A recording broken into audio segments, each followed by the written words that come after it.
Bismillahirrahmanirrahim. Assalamualaikum warahmatullahi wabarakatuh. Alhamdulillahi rabbil alamin. Allahumma salli ala Muhammad wa ali Muhammad. Alhamdulillah, pada kesempatan kali ini kita bisa bertemu kembali di pembelajaran geografi.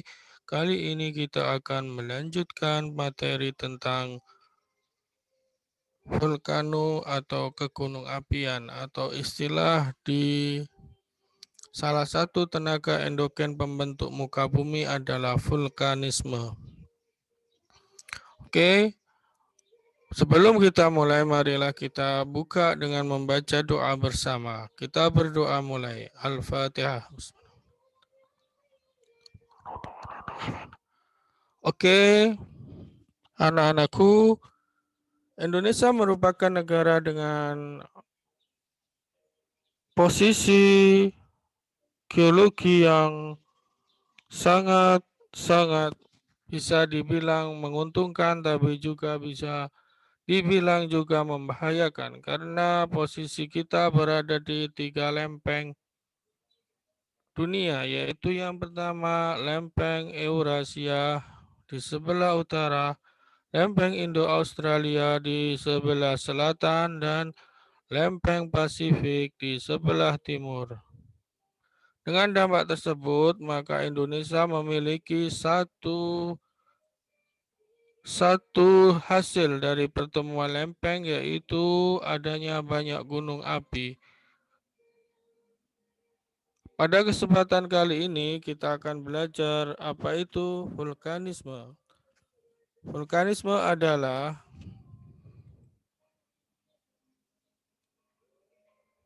tapi sebelumnya kita lihat beberapa firman Allah di Al-Quran tentang gunung api. Di surat Al-Anbiya ayat 31 dikatakan bahwasanya fungsi dari gunung adalah sebagai pasak bumi. Jadi kami jadikan di bumi itu gunung-gunung yang kokoh supaya bumi tidak goncang bersama mereka. Dan telah kami jadikan pula di bumi itu jalan-jalan yang luas agar mereka mendapat petunjuk. An-Nahl ayat 15. Dan dia telah menancapkan gunung-gunung di bumi supaya bumi itu tidak guncang bersama kamu, dan dia menciptakan sungai-sungai jalan agar kamu mendapat petunjuk.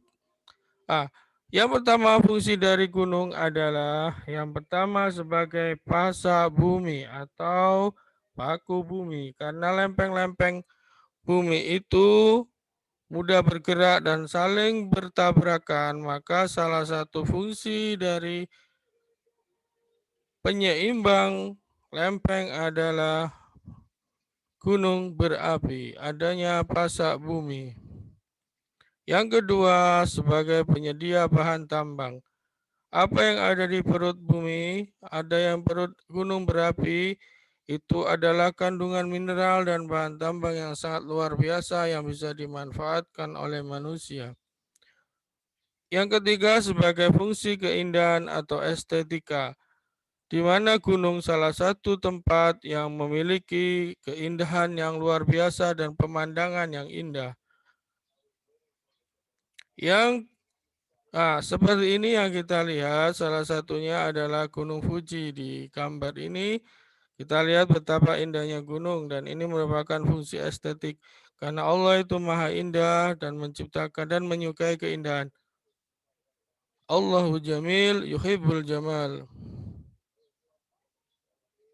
Terjadinya gunung berapi itu karena ada beberapa hal atau kejadian di mana beberapa lempeng yang ada itu saling bertubrukan sehingga menyusupan tersebut menjadikan magma itu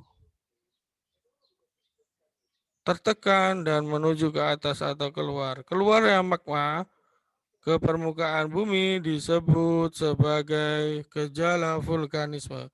Jadi gejala vulkanisme adalah gejala keluarnya magma ke permukaan.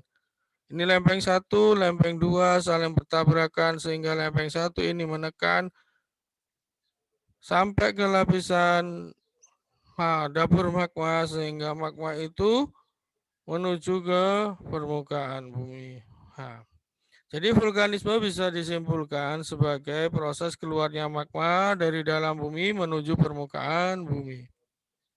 Tipe-tipe gunung berapi yang ada di dunia ada banyak sekali, tapi di sini tipe-tipe dibagi berdasarkan tipe letusan dan viskositas atau kekentalan magmanya. Di Indonesia salah satu yang masuk nanti adalah tipe Merapi ya, Merapi. Ada Pinian eruption, Vulcanian eruption, Icelandic eruption, Hawaiian eruption, dan Strombolian eruption. Untuk bentuk berapi, gunung berapi yang pertama bentuknya kerucut. Yang kedua bentuknya perisai, yang ketiga bentuknya cekungan atau maar. Di maar ini salah satu bentuk di mana seluruh magma sudah terkeluarkan ya, jadi bentuknya seperti danau. Gunung berapi biasanya akan meletus dan peristiwa meletusnya gunung berapi disebut erupsi. Erupsi dibagi beberapa hal. Yang pertama erupsi efusif, di mana magma keluar ke dalam permukaan bumi berupa lelehan. Hanya meleleh. Contohnya ada di gunung di Hawaii, ada gunung Mauna Loa dan gunung Kilauea. Tipe yang kedua, tipe letusannya adalah eksplosif atau sangat meletus atau meledak-ledak. Nah, tipe ini biasanya dia akan menghasilkan bentuk gunung maar, corong, atau kaldera. Nah, ini contoh tipe letusan yang berapi-api biasanya material-materialnya bisa sampai ke beberapa wilayah sekitarnya.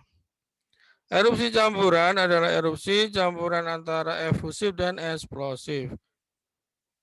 Ciri-ciri gunung berapi yang akan meletus karena salah satu bencana yang bisa diprediksi, maka gunung berapi yang mau meletus itu memiliki ciri-ciri. Yang pertama, suhu di sekitar gunung naik, banyak tumbuhan yang mengering, terjadi peningkatan bau belerang yang menyengat, sering terjadi gempa, sering terdengar suara gemuruh, dan hewan-hewan turun gunung. Materi yang dikeluarkan di saat gunung berapi itu ada materi padat, materi gas, dan materi cair. Yang paling besar materi padat namanya bom, yang selanjutnya adalah pili, pasir, dan debu.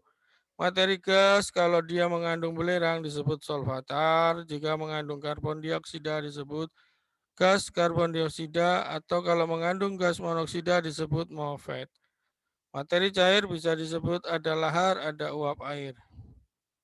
Ini yang disebut lava. Lava itu adalah magma yang keluar ke permukaan yang masih belum bercampur dengan apapun. Kalau lahar sudah bercampur dengan, bisa campur dengan air atau bercampur dengan longsoran-longsoran yang lain. Nah, ini solvatar ya. Solvatar baunya menyengat karena mengandung belerang. Gunung-gunung berapi di Indonesia banyak sekali, bisa kita lihat dari mulai Sumatera sampai nanti ke Irian Jaya atau Papua atau ke Papua.